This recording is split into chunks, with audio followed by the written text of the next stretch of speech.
Faculty of the University of Southern Mississippi in 2012. Originally from Winnipeg, Canada, Dr. Ural received an BA from the University of Minnesota and an MA from Queen's University before venturing south of the border to complete a PhD at the University of Michigan. A specialist in modern British history, she offers courses on a range of topics in British, European, and world history. She is also affiliate faculty in the Women's and Gender Studies program and a fellow in the Dell Center for the Study of War and Society. Dr. Ural's research interests include the history of popular culture, women's and gender history, and the history of war and society. She is currently completing a book that traces the evolution, experience, and representation of popular dance in early 20th century Britain. Dr. Ural is going to moderate for us today and introduce the rest of our panelists. Ladies and gentlemen.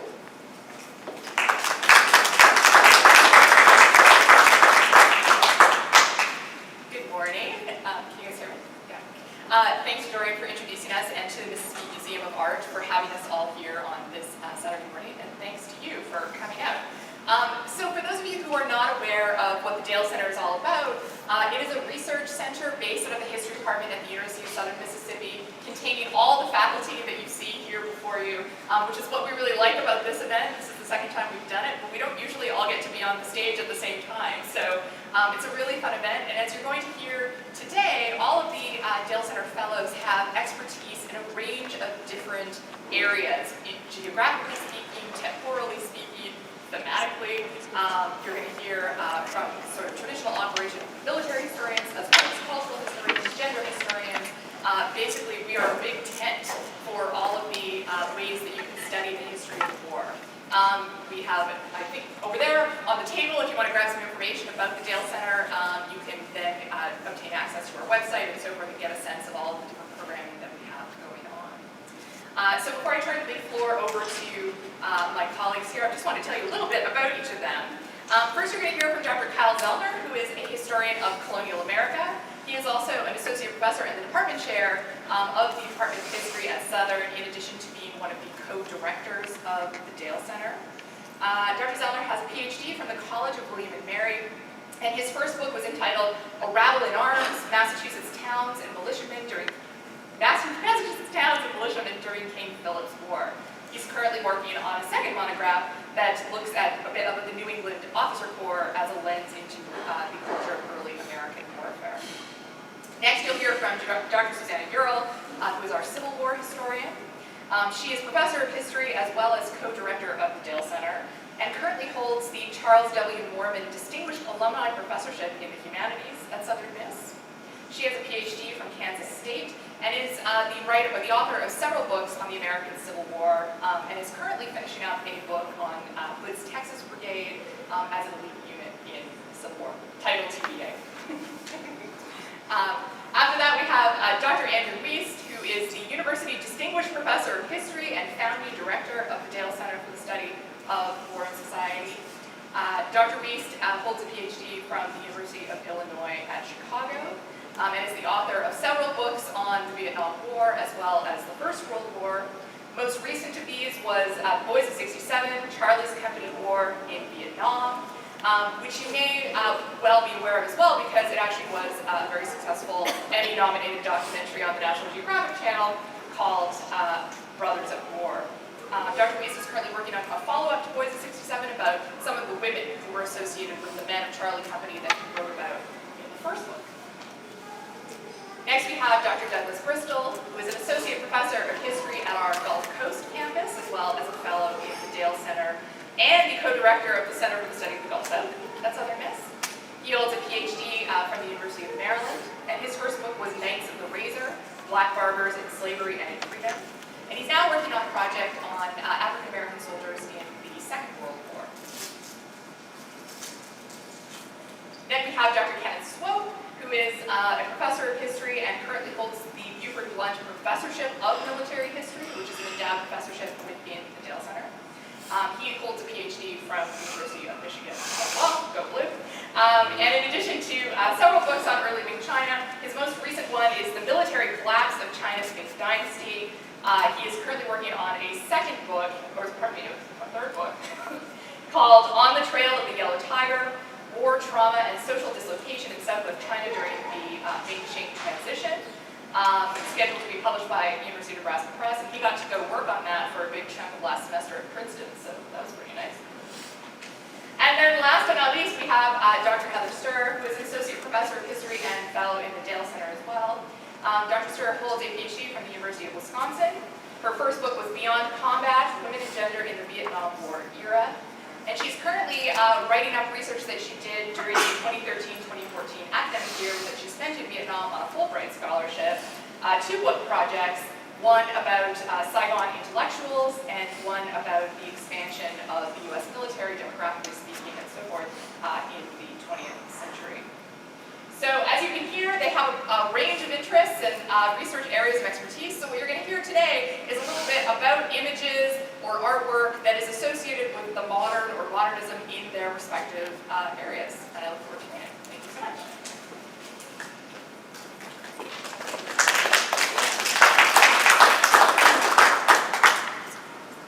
I have to start my timer or else Allison's gonna watch. I forgot. Gonna kick me off. So. Good morning, and again, thanks for coming out. This is, again, a really exciting opportunity for us to be all talking and working together, so we enjoy this event every year. We're happy to be here. So I'm going to talk a little bit about colonial America, and we normally don't think modern when we think colonial America, but when we started talking about this topic, I instantly thought of an image that I've always enjoyed that has to do with technology in colonial America. And it actually centers around New France, and specifically Samuel de Champlain, who was an early French explorer, soldier, trader, eventually becomes the governor of New France. Gets to New France, and Champlain is one of the things he's best known for is actually founding the city of Quebec in 1608, which is started really as a trading outpost. The French in North America, unlike the English, were more about trade than they were about settlement. And so in 1608, Champlain helps found the, we actually really can't call it a city at the time, but a hamlet of Quebec at the time. And immediately starts to set about exploring the area. One of the things he's very interested in doing is getting getting to know the natives in the area of Quebec. I don't have a pointer, but that's, well, right above where it says Canada, you can see the city of Quebec on the map there. The French had already established a series of alliances with Native American groups in the area and also far to the west in the Great Lakes region, specifically the Huron. And in 1608, after he gets the city started, he decides to do some exploring in the area and also south of Quebec. And then you can see on the map the red line is his travels in 1608. It's the one that goes straight down towards New York that I want to talk about today. He took, in an expedition in the fall, he took 60 Huron warriors with him to the south to explore and map the Richelieu River and also what would later become Lake Champlain, named after him. And also, he was there to help the Huron with their traditional enemies, the Iroquois. And when in his journal, he actually discusses that he is going south to map and to war. So in late fall 1608, right down where it says about where it says Lake Champlain on the map in the Fort Ticonderoga Crown Point area, Champlain and his band of natives and a few other Frenchmen actually run into an enemy force of Iroquois soldiers or warriors. And a battle ensues that becomes an incredibly important battle in colonial America that very few of us know anything about. And then when he later in 1613 writes his narrative of his voyages, he actually draws himself this image. So it's actually kind of a self-portrait of the engagement. And I should have brought a pointer, but I'm just realizing that now. So you see in the very middle of the picture the very seemingly huge figure in blue with a musket or arquebus, that is actually Champlain. Behind him is his allied force of Huron warriors, which in reality was around 200 men. On the other side, if you go all the way to the far right, you'll see that circular pattern of logs. That's actually the Iroquois fort, or palisade. Native Americans actually did a lot of fortifications, which many people don't know, but it's true. And then in front, you'll see the enemy force of Iroquois. And if you look all the way up, again in blue, near the tree line, there are two more Frenchmen again with muskets. When he described this battle, Champlain actually wrote about it in fairly great length. And I'm going to quote a little bit. We were armed, and he's talking about the Frenchmen, we were armed with light weapons, and each of us took a musket and went ashore. I saw the enemy come out of their barricade to the number of 200 in appearance, strong, robust men. They came slowly to meet us with the gravity and calm which I admired. And at their head were 3 chiefs. Our Indians likewise advanced, the Huron, in similar order, and told me that those 3 who had the big plumes were the chiefs, and I was to do all I could to kill them. I promised to do all in my power to do so. So you see, they've left the barricade, they've come out to fight in an open style, which actually Native Americans did as well. The historians and the archaeologists tell us. Champlain advanced actually out, as you can see in the image, in front of the Hurons, so that he could kind of awe them. And as the Iroquois chiefs came forward, the 3 chiefs came forward, Champlain shot his arquebus into the group. He tells us he had actually put 4 bullets in his musket, which was probably dangerous to do, but it worked out for him. With one shot, he actually killed 2 of those 3 chieftains in front and wounded some people behind. And they both fell, one dying instantly and one mortally wounded. At which case, the Hurons who saw that, his allies, made up such a noise that he said that it was like hearing thunder, it was so loud. The Iroquois were shocked, and at the very moment that it seemed that the Huron would advance onto the Iroquois enemies, the other Frenchmen in the wood line fired and killed a few more Iroquois, which absolutely terrified them. And the Iroquois actually ended up breaking, running for the woods, and fleeing for their lives. Oh, thank you. Good. The next one. Okay.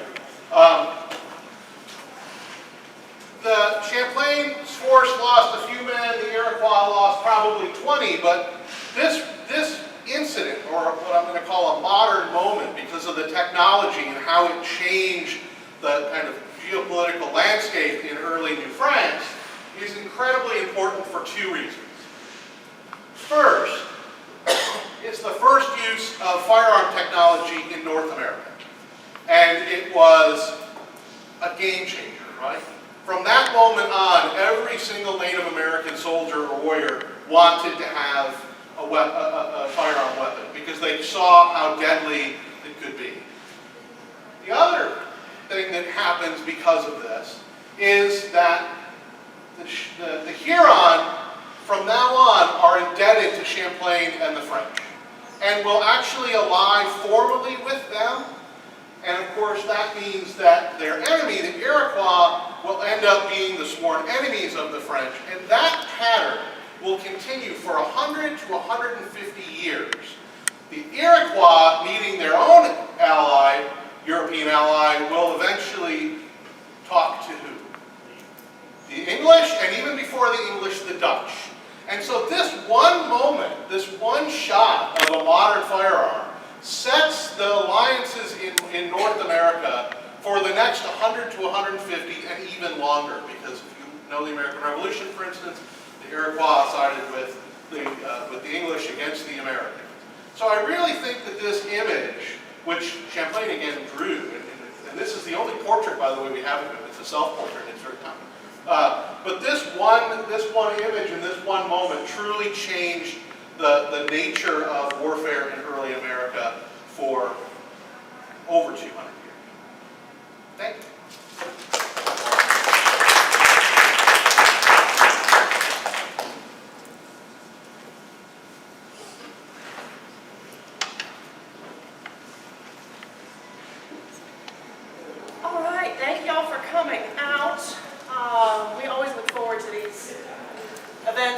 talk about our own work and then hear your questions about it, which always improves our writing and often raises new issues that we haven't considered. So I appreciate y'all coming out, and we look forward to your questions afterwards.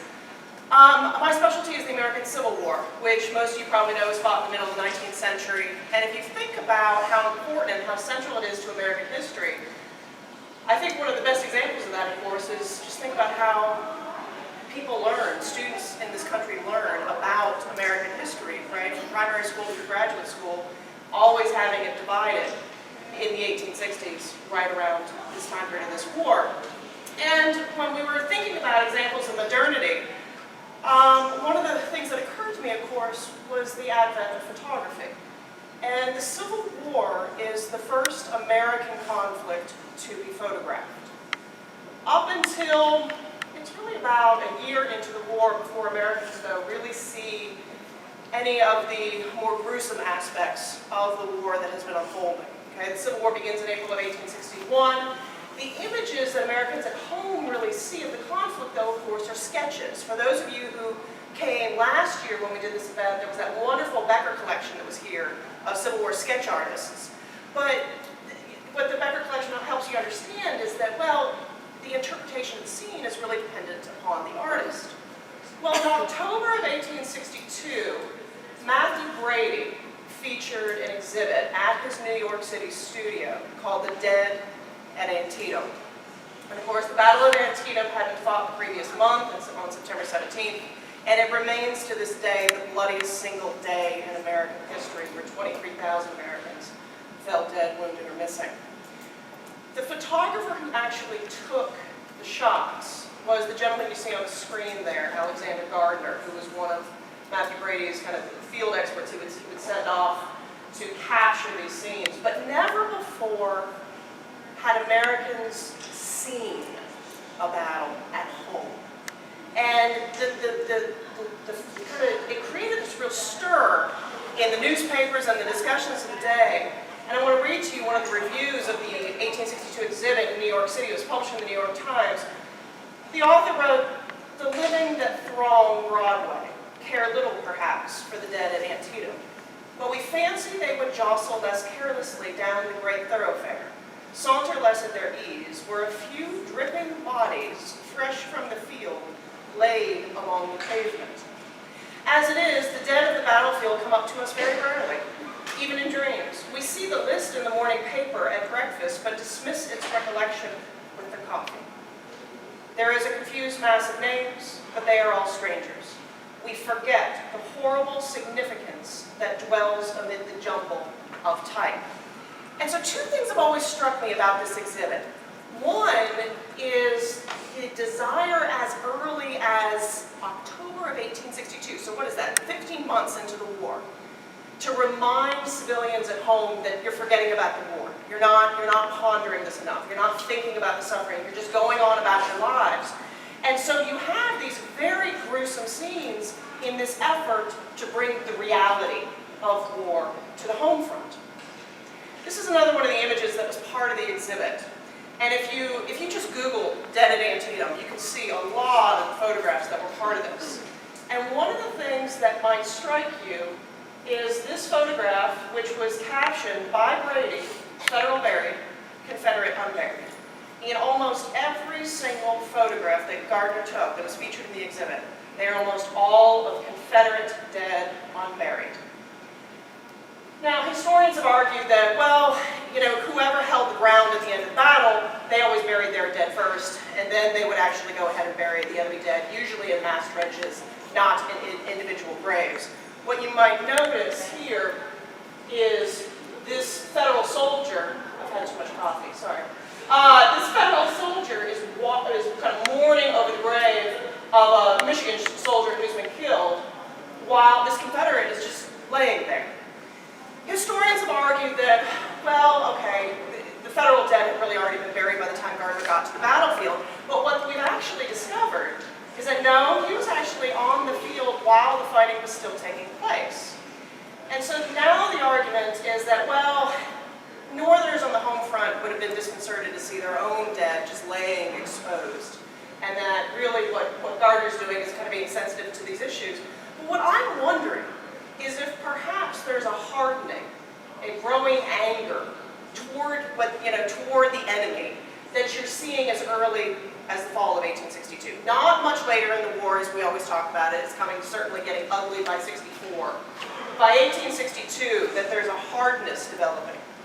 The last image I want to show you is one of the most famous from a book that Alexander Gardner publishes the year after the Civil War ends. So he publishes it in 1866.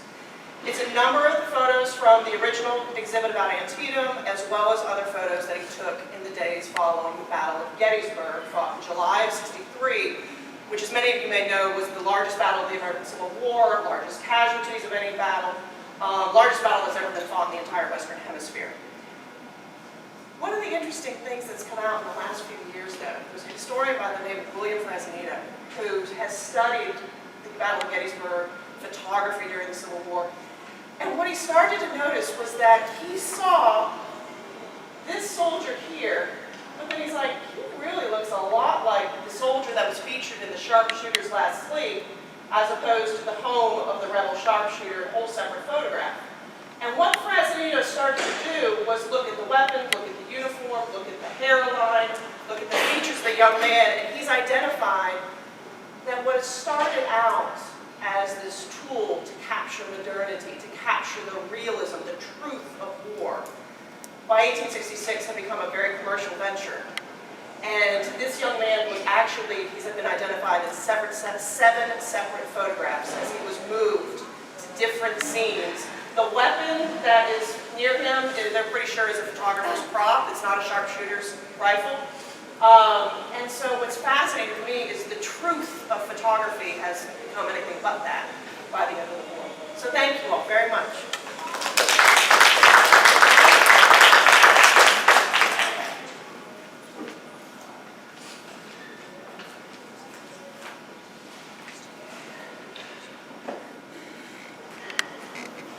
Thanks for coming out. I guess it's my duty now to outdo Gettysburg. I'm now a historian of the Vietnam War, but I started out my life as a historian of World War I, especially Britain in World War I, and that's where I plan on going today. The picture that you see here is a pretty typical picture from some things that you would associate with World War I. A munitions factory. This is in Britain in 1917, and that's where I'm going to focus my few remarks.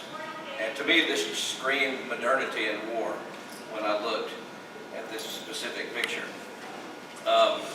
When I teach my World War I class and write about it, I like to say that I think World War I was the first modern war. The Civil War came close, but sorry, no cigar. World War I takes that honor. The other thing you kind of see in this picture that screams modernity are the women munitions workers.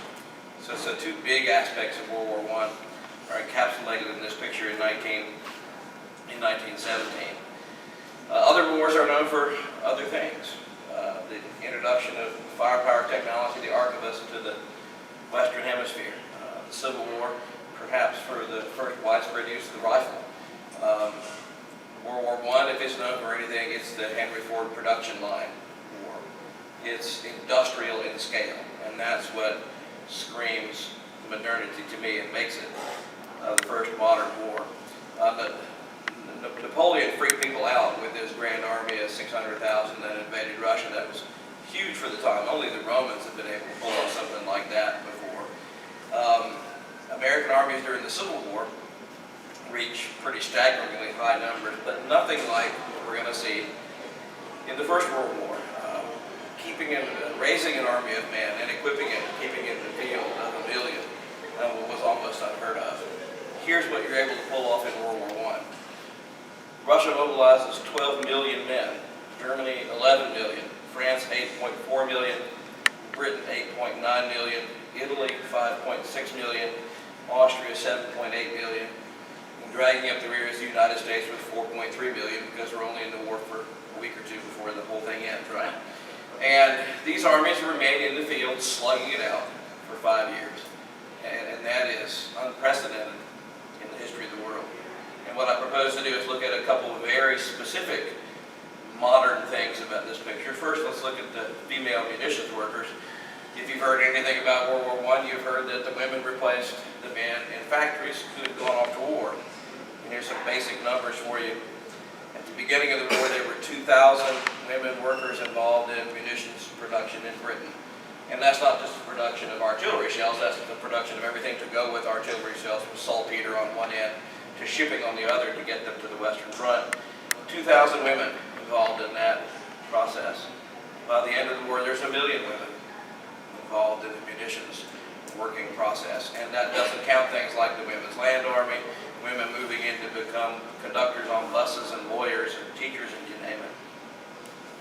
The sheer scale of industrialization also has some staggering numbers to throw at you. I kind of knew some of these numbers before I started researching this picture, but the totality of the numbers kind of woke me up.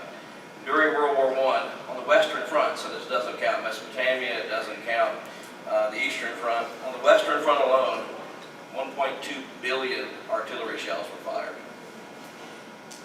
Many of those were shrapnel shells, the shells that explode in the air and throw little lead pellets on the ground. At the end of the war, there were 30 billion shrapnel balls on the grounds of France. By the way, if you come with me to the Western Front, I've taken students here many times, the steel harvest is still there. You dig up stuff on every battlefield. And don't forget that 1/3 of the shells were duds. So watch out what you dig up. Some of those things are still live munitions. And here we see, this is pretty medium-sized artillery shells. The smaller ones, field artillery, you can hold them in your hand. The biggest ones, the ones that fit into 16-inch naval guns, they're only about this tall, but they're as heavy as a Volkswagen. And those things are shot 23 miles. So this is pretty impressive numbers and impressive destruction. Bullets, there were 10 billion of them fired on the Western Front. And that's the most, actually that's not the most common thing to find. If you're familiar with the Western Front at all, you know it has trenches. There were 25,000 miles of trenches on the Western Front, even though the front line was only 500 miles long. And if you know anything about the trenches in front of those, it was barbed wire. There was 1 million miles of barbed wire on the Western Front. And that is the most ubiquitous thing you find on the battlefields today, is leftover barbed wire. Not to make Gettysburg feel shameful in comparison, I want to look at just one battle, because I happen to have numbers from it, because I wrote my dissertation about it. That's what you do, you gather up numbers for your dissertation. My dissertation was on a battle you may not have heard of, the Third Battle of Ypres, sometimes called the Battle of Passchendaele, fought in 1917. It lasted for 6 months. 1 million casualties on each side, which also includes the French, which the British usually leave out, but there's a lot of dead Frenchmen as well. The British gained 7 miles of battered territory, and if you go there today, there's plenty of good trenches still to see, but go to the Menin Gate, which is where the British names of soldiers who died but have no known grave. For the first part of the battle, they're engraved on the Menin Gate. The second part of the battle, they're at Tynecott Cemetery, which is out near Passchendaele itself, as far as the British made it. On those walls are engraved the names of 70,000 soldiers who fell and have no known grave. In an industrial war like this, you don't stop to bury the dead. You simply don't have time, and it's too costly. Before the battle began, the British shelled the German lines for over a week. And in that shelling, fired 4.3 million artillery shells at the German lines. And I don't know who worked this out, but somebody worked this out. That equals the yearly output of 55,000 munition workers. Just imagine had that work been put somewhere else, what could have been done.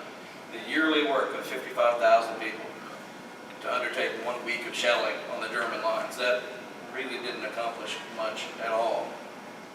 It's carried to the front lines in 321 munitions trains. This is impressive stuff. The war for Britain, it cost them $12 million a day to fight this war.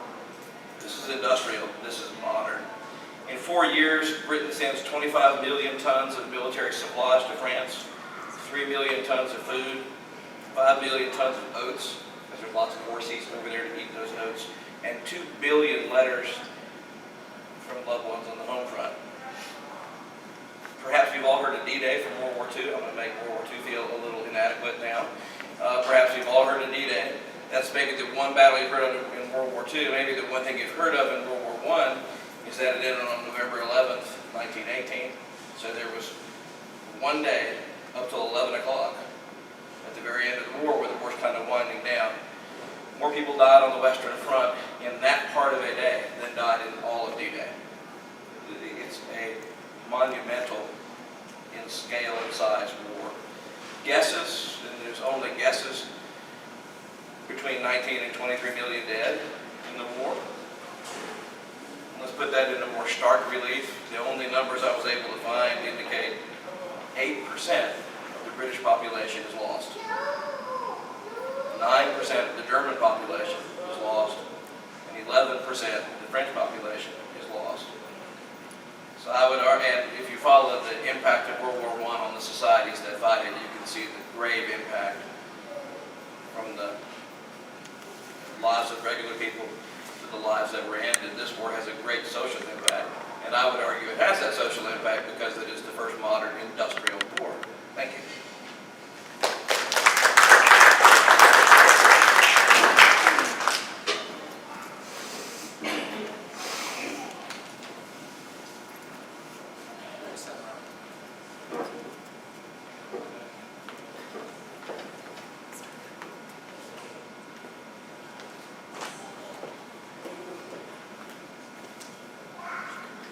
Good morning. I'm really glad to be back speaking at the Mississippi Museum of Art again today. The main point I want to make in my discussion of this picture and the one I'm passing around is that one of the forms of art most associated with modernism, jazz, was brought to Europe by African American soldiers. Although I'm studying the Black British generation, and this is a photograph from World War II, I'm actually going to move back to the First World War to look at how black soldiers brought jazz to Europe. And then I'm going to talk briefly about why African and African American culture became an integral part of all the different kinds of modernist arts, and then close out by discussing the black GI in this picture, Harry Mills, to show that in fact jazz had conquered Europe by World War II. I want to start the scene on February 17th, 1919. An unprecedented event was taking place in Manhattan, and that's because black soldiers were returning to a ticker tape parade. They started on Fifth Avenue and they marched up the length of Manhattan. And what's significant to my point today is that the parade was led by a jazz band.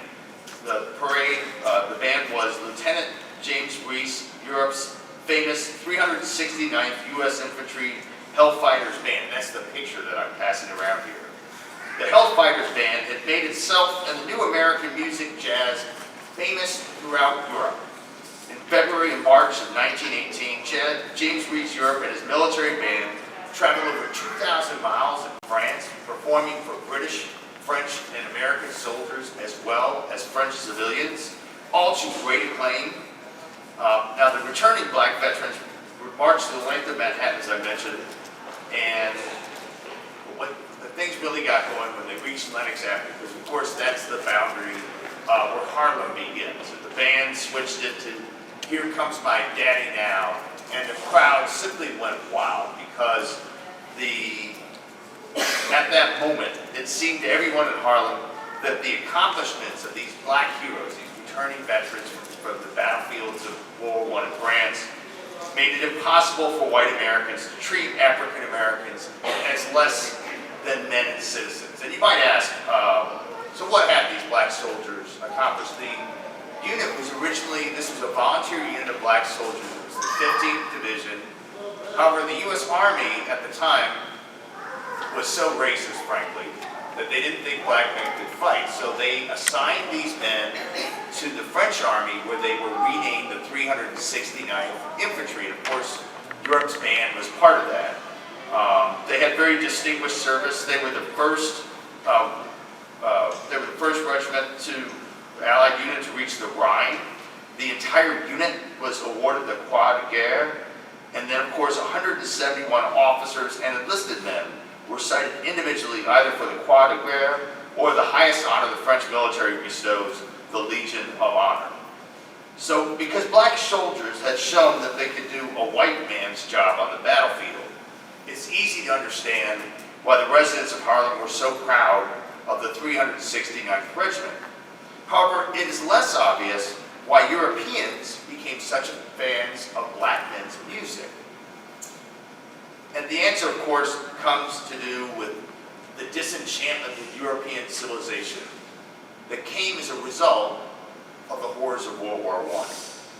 Because white Americans and white Europeans had lost their faith in the idea of civilization, they turned to black culture. So let me walk you through this. Before World War I, Westerners believed there was a great difference between so-called civilized society and savage societies. And this was more than just the technology that such as Dr. Wiest talked about. This had to do with civilized people having manners and values that gave them an orderly, genteel, and humane life, one that valued the individual. By contrast, the so-called savage cultures had internalized no constraints, so they acted on raw natural impulses and lived chaotic, inhumane lives. So this supposedly placed no value on the individual, which is central to humanism. Yet, the modern warfare fought by civilized nations of Europe and America in the trenches of France was more brutal than anything we had seen before in history, as Dr. Wiest so carefully illustrated. Soldiers died by the millions, blasted apart by artillery shells, gassed like animals in trenches, and of course, war also attacked civilian populations, reduced them to starvation and disease while their cities were turned into rubble. And this led to fundamentally questioning supposedly civilized values. Was it worth it to live in the straitjacket of conventions and manners if the outcome was more barbaric than the behavior of supposedly savage people? Experts no less than Sigmund Freud began to speculate that the exact opposite was true, that repressing natural urges led in fact to insanity. So this created a desire to experience the so-called natural life of what were perceived as primitive cultures. So this is a time where anthropologists were making intellectuals, especially in France, aware of the sophistication of African and African-American culture. Post-Impressionist painters borrowed from African traditions in their painting and sculpture, especially Cubists, such as Picasso would be a good example, someone whose art in the 20s was very influenced by African art traditions. Now I want to close out by talking about this picture. The gentleman hitting the jukebox is Harry Mills. He and his three brothers, John Jr., Herbert, and Donald, were the famous Mills brothers. The Mills brothers were a jazz quartet who made more than 2,000 recordings. They sold 50 million records and had more than 36 gold albums. They were known for their ability to harmonize. Their father was a barber and had been in a barbershop quartet. But also they had a unique thing where they would imitate the sounds of musical instruments. I want to talk about two famous first because this gets to the extent to which jazz, a form of modernism, had conquered Europe and in America. In 1931, the Mills brothers were the first African Americans to have their own show on a radio network. This was on CBS. It was called Four Boys and a Guitar.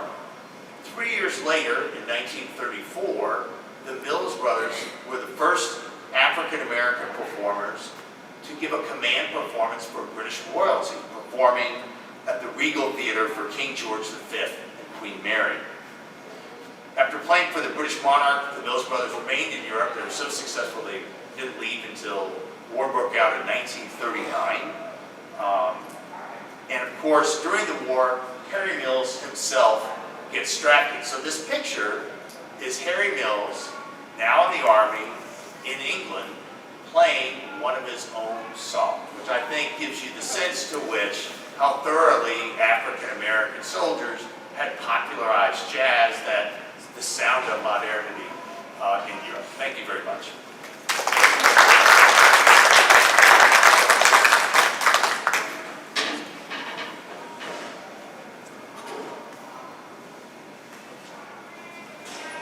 Just hit the space bar.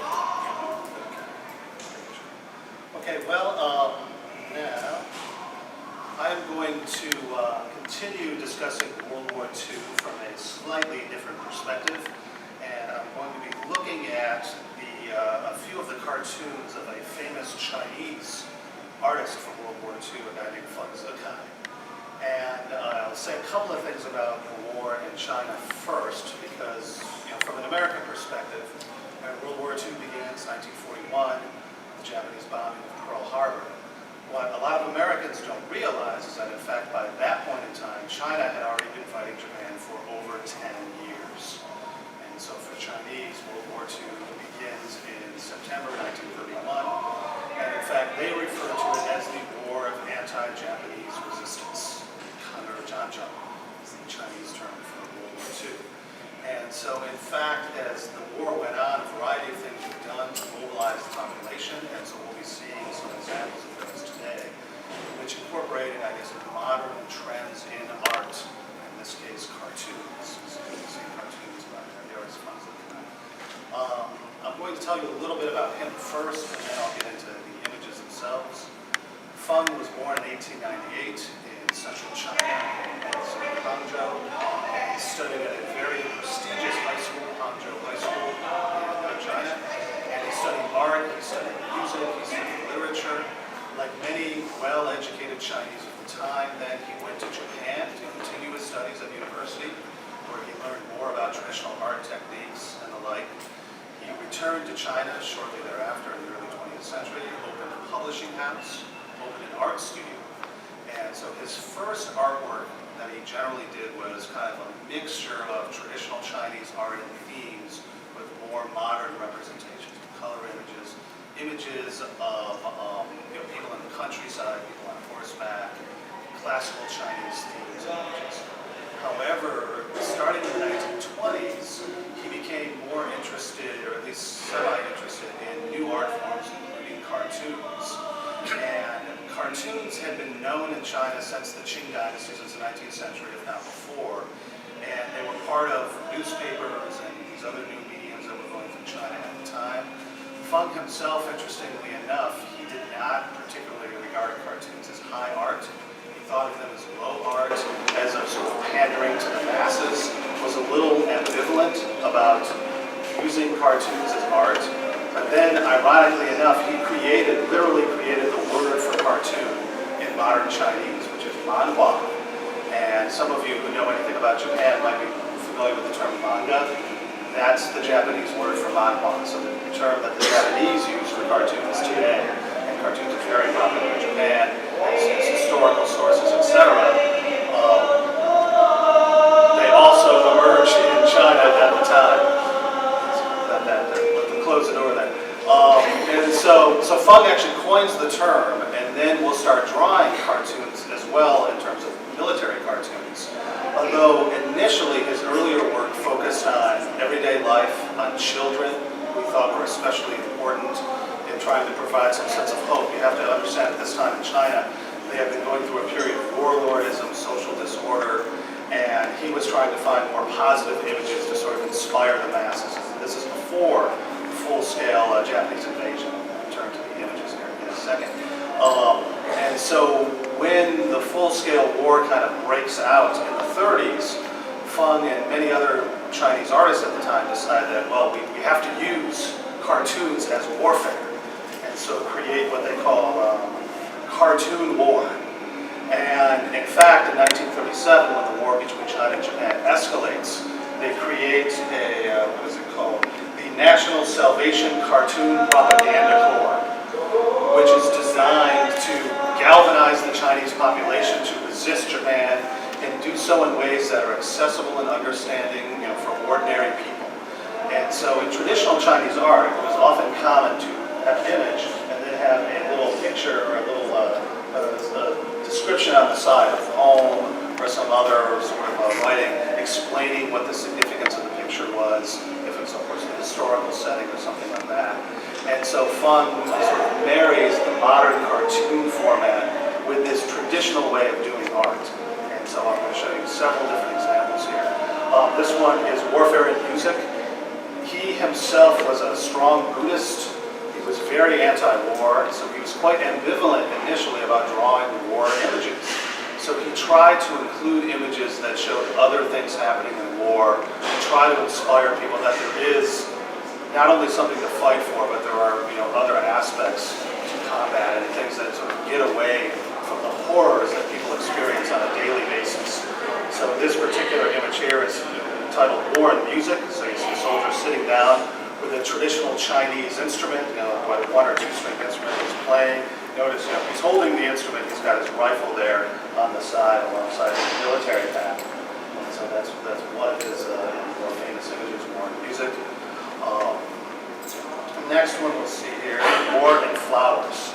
And so again, and it's very simple, Zhangzheng Yuhua, just War and Flowers is the name of the picture. You can see the soldiers with the bayonets, and very sort of deliberately rough designs, very simple.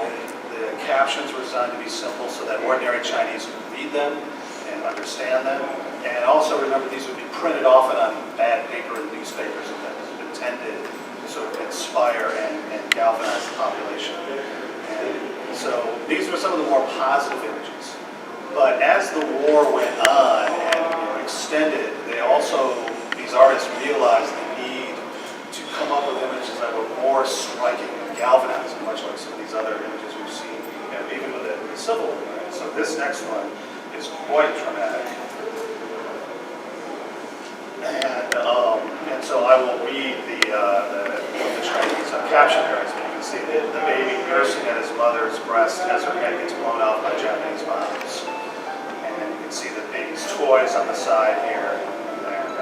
And so here is what the Chinese in the caption says.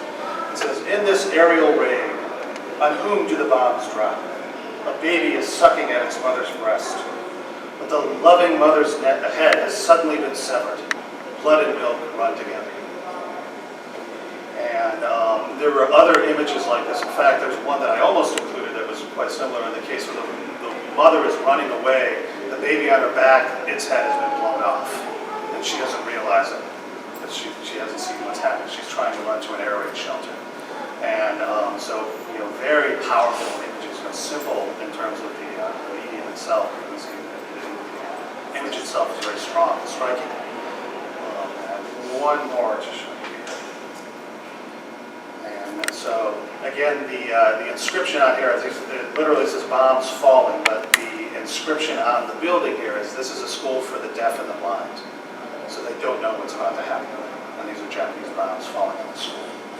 So, these types of images permeated Chinese society, galvanized resistance during the War of Japanese Resistance, and made him a national icon, a national star.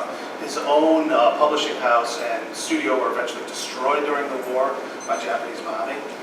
But later it was rebuilt. He remained in China, remained a very prominent artist, teacher of other art students. And in the present, there is a National Book Award for children, for children's art design, named after Feng Zhifan in China today. And the medium of cartoons has become a much more prominent one as a result of his efforts in the Second World War of Japanese resistance.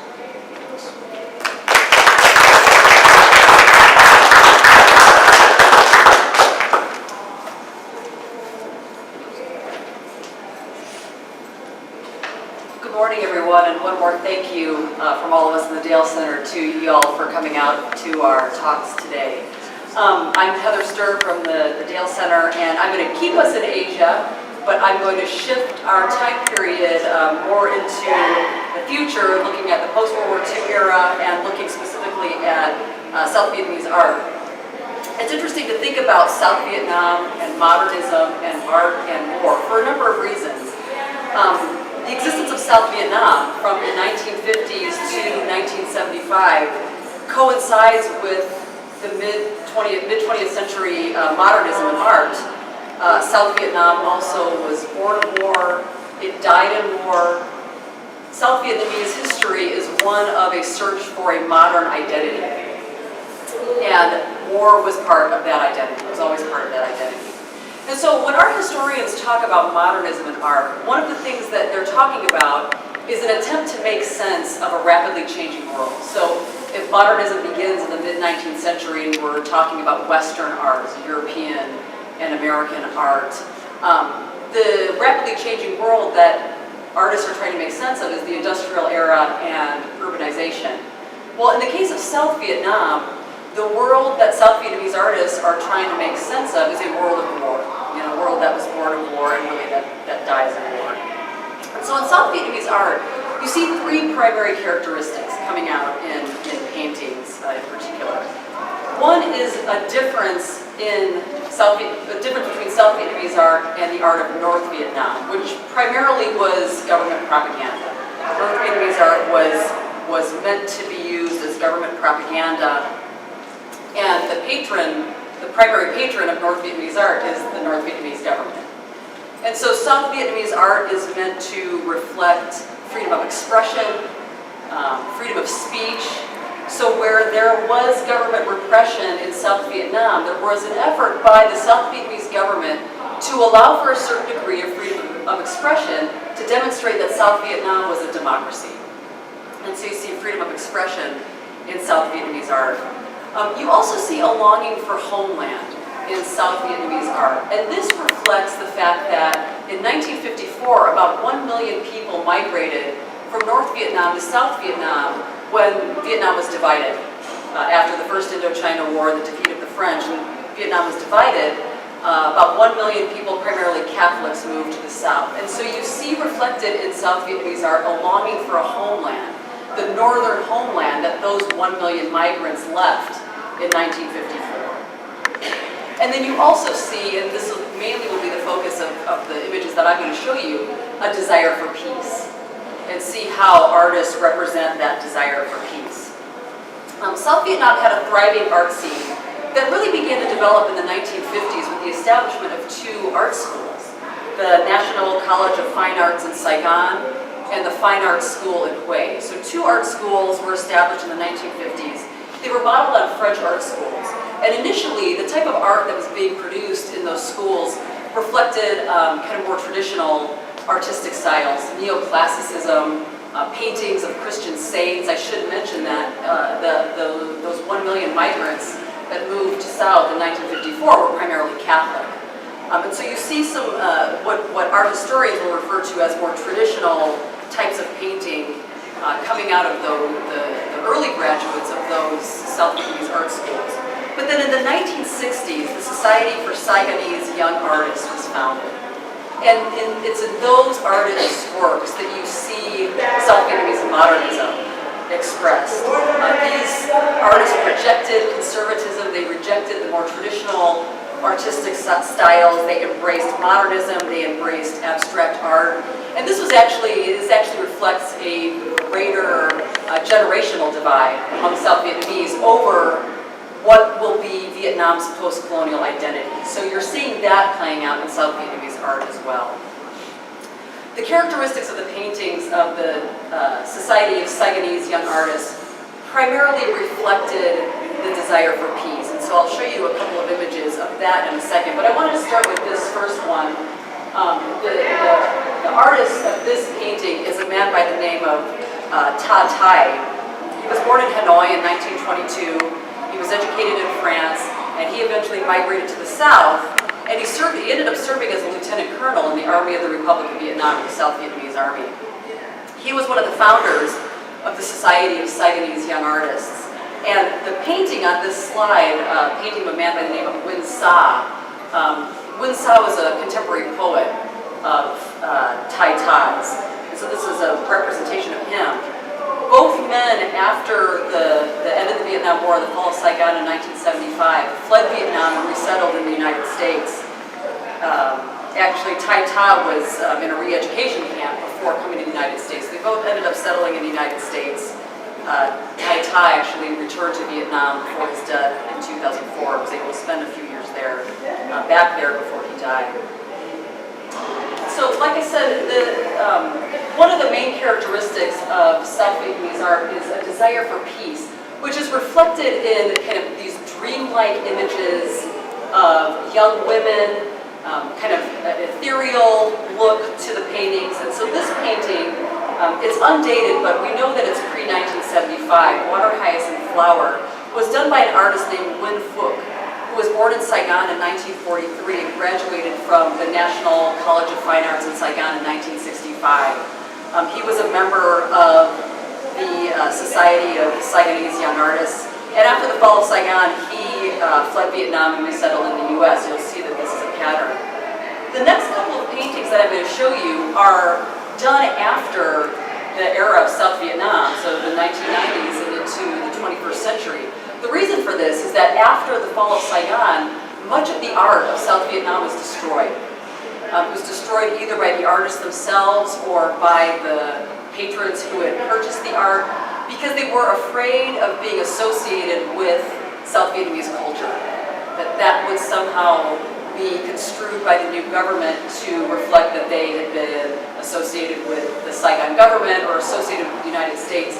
So much of South Vietnamese art has been destroyed. And so what we have are paintings that were done by South Vietnamese artists in the years after the war, and much of it done by those who fled and eventually were resettled in the United States. So, although not all of them, not all of them did this here. This painting is entitled Autumn. It was painted by an artist named Chin Kung. He was born in 1939 in Nha Trang, in South Vietnam. He graduated from the Wiest College of Fine Arts in 1962. He was elected secretary of the Society of Saigonese Young Artists in 1966. He currently lives in Ho Chi Minh City, formerly known as Saigon, and actually still known as Saigon by most residents there. There's a gap in his art activity from about 1975 to about 1985, and it's believed that he probably was imprisoned in a re-education camp during that period. This painting is called Lady with Champa Flowers, done by an artist named Win Chum. Win Chum was a founding member of the Society of Saigonese Young Artists. He was born in 1940 in the Mekong Delta. He also remained in Vietnam after the war and currently lives in Ho Chi Minh City today. And then the last painting is entitled Spring Flowers by an artist named Win Kai, also one of the founding members of the Society of Saigonese Young Artists, born in 1940 in Hue. Graduated from the National School of Fine Arts in Saigon in 1963. He fled Vietnam in 1981 and currently lives in California. So again, South Vietnam, the entire existence of South Vietnam coincided with the mid-century modern period of art. It's a country that was born of war, it died in war, and one of the issues that South Vietnamese grappled with for the entire existence of the country was how to make sense of this war as part of our identity and how to express our longing for peace. And so again, you see in these images an ethereal, dreamlike sense of something that is not at all warlike. Young women, flowers, scenes of nature, kind of the antithesis of war. So, thank you.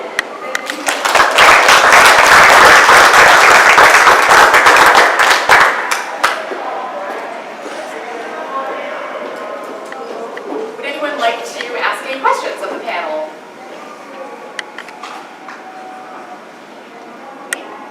I don't have a question, but I do have a comment to find out that I see a theme emerging here. When some comments on each of you up here start to see down. Your theme, somewhat on the art, was the pictures and all, was the massive volume of the destruction of the war colleges by sea, power, exposure, Lake Hill, and Melody. It's the first time that ever happened. And Andrew followed that up with talking about the sheer volume of World War II. The question to you as you came down and looking back as time moved on, rather than emphasizing the sheer volume of massacres of the war, your picture with the lady whose head was blown off, instantly reminded me of some of the art of Vietnam, particularly the young lady who was running down the street with no clothes on, burning, and the picture of the police chief shooting the guy in the head. So we went from a large exposition, if you will, award to the up close and personal, which seems to me to be a thing that continues to emerge as technology emerges. We can see things happening in our living rooms every night, going from the big picture to how it affects the individual. I find that to be a fascinating thing that may be something that could be more explored, in terms of that important part of the world.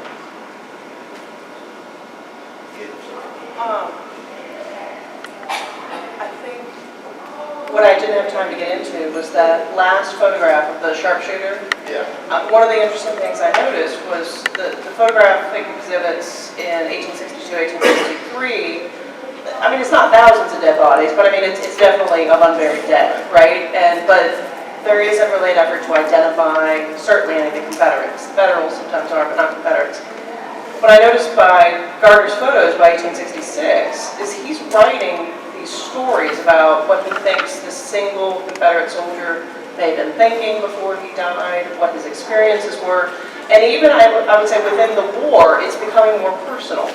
Instead of kind of trying to grapple with the magnitude of it all, even within that 4-year period of the Civil War, shifting to the individual focus that you mentioned. Thank you. Just to add one thing to that, in the British experience in World War I, it was so difficult to personalize something that was so big. The photography on the Western Front, the Western Front was no place for a photographer. It was just too dangerous. The very few films that were available on the Western Front were also shot well behind the lines, so their efforts to personalize the war tend to come after it, especially in the small British towns where they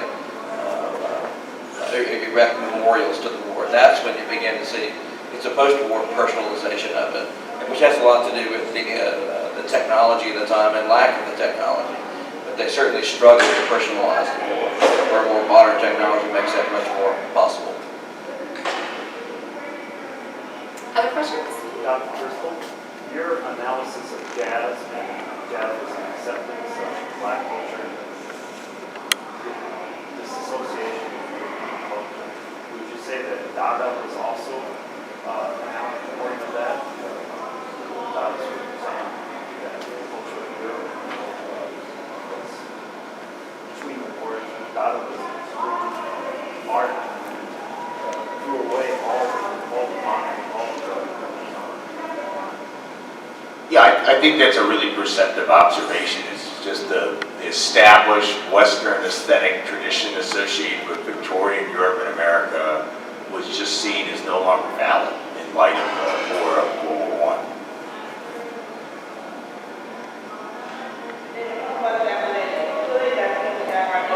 On the picture of the Brown's sharpshooter, was that something that was assumed that it was the same person originally, or is that like come to light with new technology and different things like that? Like what made that come about?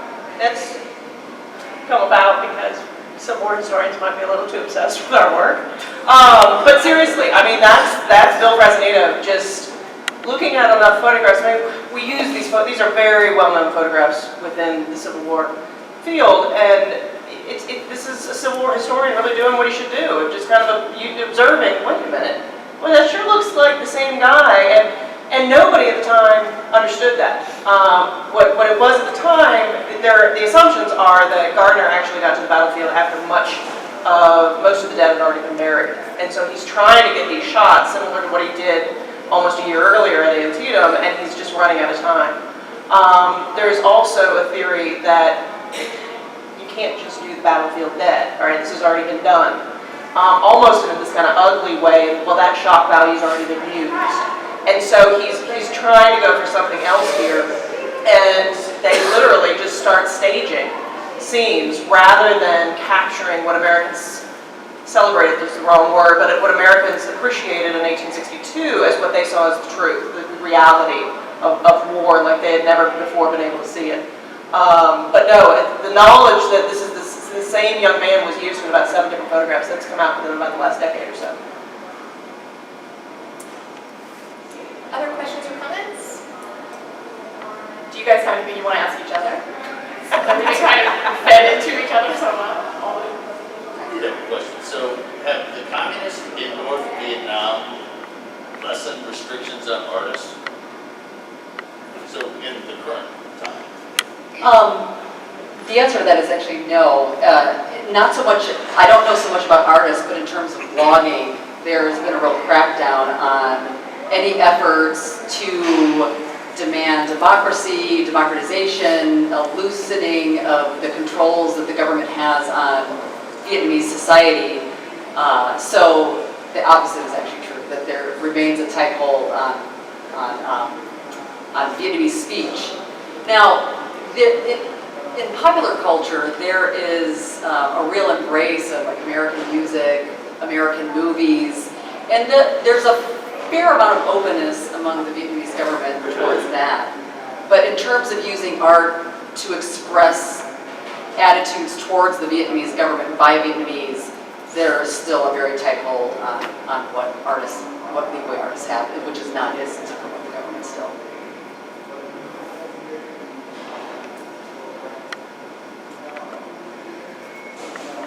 Okay, well, if you will join me in thanking our panel again for some great presentations.